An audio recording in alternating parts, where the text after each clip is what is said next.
ನಮಸ್ಕಾರ. ಕನ್ನಡಪ್ರಭ.com ನ್ಯೂಸ್ ಬುಲೆಟಿನ್ಗೆ ಸ್ವಾಗತ. Camera person Kevin ಜೊತೆ ನಾನು ಶ್ರೀನಿವಾಸ್. ಇಂದಿನ ಪ್ರಮುಖ ಸುದ್ದಿಗಳು. ಧರ್ಮಸ್ಥಳದಲ್ಲಿ ನಡೆದಿದೆ ಎನ್ನಲಾಗಿರುವ ಸಾಮೂಹಿಕ ಅಂತ್ಯಕ್ರಿಯೆ ಪ್ರಕರಣಕ್ಕೆ ದೊಡ್ಡ ತಿರುವು ಸಿಕ್ಕಿದೆ. ಸ್ಥಳ ಸಂಖ್ಯೆ 13ರಲ್ಲಿ 300ಕ್ಕೂ ಹೆಚ್ಚು ಶವಗಳನ್ನು ಹೂತು ಹಾಕಿದ್ದಾಗಿ ಹೇಳಿದ್ದು, ಆ ಜಾಗದಲ್ಲಿ ನಿನ್ನೆಯಿಂದ ಅಗೆಯುವ ಕಾರ್ಯಾಚರಣೆ ಶುರುವಾಗಿತ್ತು. ಆದರೆ ಸರಿಸುಮಾರು 14 ಅಡಿ ಆಳ ಅಗೆದರೂ ಇಲ್ಲಿಯವರೆಗೂ ಒಂದೇ ಒಂದು ಕಳೆಬರ ಸಿಕ್ಕಿಲ್ಲ.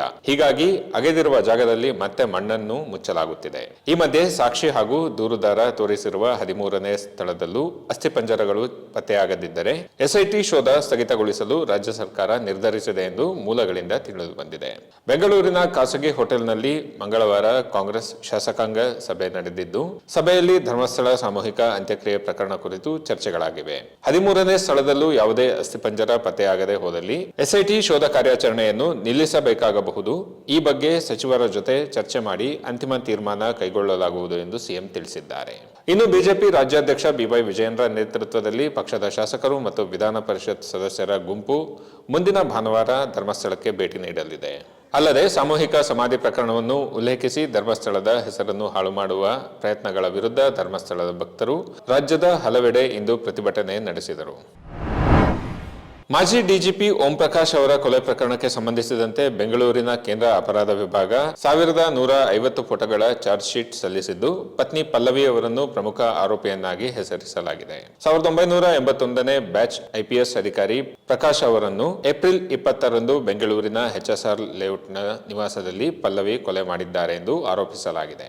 ಅಪರಾಧದ ತೀವ್ರತೆಯನ್ನು ಪರಿಗಣಿಸಿ ಕರ್ನಾಟಕ ಸರ್ಕಾರ ತನಿಖೆಯನ್ನು ಸಿಸಿಬಿಗೆ ವಹಿಸಿತ್ತು. ಕೊಲೆಗೆ ಸಂಬಂಧಿಸಿದಂತೆ ಮೊದಲ ಎಸಿಎಂಎಂ ನ್ಯಾಯಾಲಯದಲ್ಲಿ ಆರೋಪ ಪಟ್ಟಿ ಸಲ್ಲಿಸಲಾಗಿದ್ದು, ಓಂ ಪ್ರಕಾಶ್ ಪತ್ನಿ ಪಲ್ಲವಿ ಅವರನ್ನು ಪ್ರಮುಖ ಆರೋಪಿಯನ್ನಾಗಿ ಹೆಸರಿಸಲಾಗಿದೆ. ಮಗಳು ಕೃತಿ ವಿರುದ್ಧ ಸಾಕಷ್ಟು ಪುರಾವೆಗಳಿಲ್ಲದ ಕಾರಣ ಆರೋಪಗಳಿಂದ ಅವರನ್ನು ಮುಕ್ತಗೊಳಿಸಲಾಗಿದೆ. ಪಲ್ಲವಿ ಅವರನ್ನು ಕೊಲೆ ಆರೋಪದಲ್ಲಿ ಬಂಧಿಸಲಾಗಿದ್ದು, ನ್ಯಾಯಾಂಗ ಬಂಧನದಲ್ಲಿದ್ದಾರೆ. ಕಾರವಾರ ಅಂಕೋಲಾ ಕ್ಷೇತ್ರದ ಶಾಸಕ ಸತೀಶ್ ಸೈಲ್ ಅವರ ಸದಾಶಿವಗಡದಲ್ಲಿರುವ ಮನೆ ಮೇಲೆ ಇಂದು ಬೆಳಗ್ಗೆ ಇಡಿ ಅಧಿಕಾರಿಗಳು ದಾಳಿ ನಡೆಸಿದ್ದಾರೆ. ಬೇಲೆಕೇರಿ ಅದಿರು ಪ್ರಕರಣಕ್ಕೆ ಸಂಬಂಧಿಸಿದಂತೆ ಈ ತಪಾಸಣೆ ನಡೆದಿದೆ. ಶಾಸಕರ ಮನೆಯ ಮುಂಭಾಗದಲ್ಲಿ ಸಿಐಎಸ್ಎಫ್ ಸಿಬ್ಬಂದಿಯ ಕಾವಲು ನಿಯೋಜಿಸಲಾಗಿದೆ.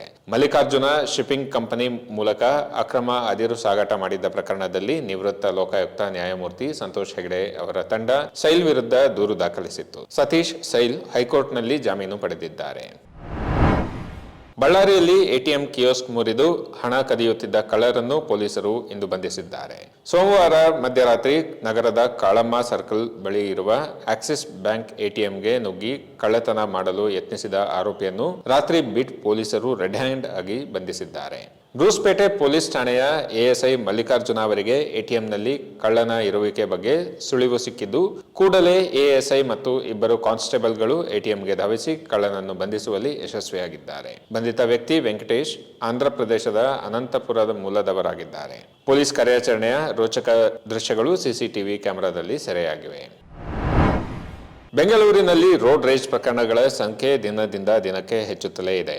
ಇಂತಹದ್ದೇ ಮತ್ತೊಂದು ಘಟನೆ ಸಂಭವಿಸಿದ್ದು, 10ರಿಂದ 12 ಜನರಿದ್ದ ಕ್ಯಾಬ್ ಚಾಲಕರ ಗುಂಪು ಮಹಿಳೆಯನ್ನು ಹಿಂಬಾಲಿಸಿ ಹಲ್ಲೆ ನಡೆಸಿರುವ ಘಟನೆ ನಗರದ ಹುಳಿಮಾವುನಲ್ಲಿ ನಡೆದಿದೆ. ಈ ಗುಂಪು ತನ್ನ ಕುಟುಂಬದ ಮೇಲೆ ಹಲ್ಲೆ ನಡೆಸಿದೆ ಎಂದು ಮಹಿಳೆ ಆರೋಪಿಸಿದ್ದಾರೆ. ಅಡ್ಡಾದಿಡ್ಡಿಯಾಗಿ ನನ್ನ ಕಾರನ್ನು ಹಿಂದಿಕ್ಕಿದ ಕ್ಯಾಬ್ ಚಾಲಕರೊಬ್ಬರು ಕ್ಯಾತೆ ತೆಗೆದು ಜಗಳ ಮಾಡಿದರು. ನಂತರ ಗುಂಪು ತನ್ನ ಅಪಾರ್ಟ್ಮೆಂಟ್ ವರೆಗೆ ಇಟ್ಟಿಗೆ ಹಿಡಿದುಕೊಂಡು ಹಿಂಬಾಲಿಸಿದೆ ಎಂದು ಮಹಿಳೆ ದೂರಿನಲ್ಲಿ ಉಲ್ಲೇಖಿಸಿದ್ದಾರೆ. ವ್ಯಕ್ತಿಯೊಬ್ಬ ಕಾರಿನ ಗಾಜನ್ನು ಗುದ್ದುವುದು ಸಿಸಿಟಿವಿ ಕ್ಯಾಮೆರಾದಲ್ಲಿ ಸೆರೆಯಾಗಿದೆ. ಮಹಿಳೆಯ ತಂದೆ ಹುಳಿಮಾವು ಪೊಲೀಸ್ ಠಾಣೆಯಲ್ಲಿ ದೂರು ದಾಖಲಿಸಿದ್ದು, ಕೂಡಲೇ ಆರೋಪಿಗಳನ್ನು ಬಂಧಿಸುವಂತೆ ಒತ್ತಾಯಿಸಿದ್ದಾರೆ. ಇವು ಇಂದಿನ ಪ್ರಮುಖ ಸುದ್ದಿಗಳು. ವಿವರವಾದ ಸುದ್ದಿಗಳಿಗಾಗಿ ಕನ್ನಡಪ್ರಭ.com ನೋಡಿ. ನಮಸ್ಕಾರ.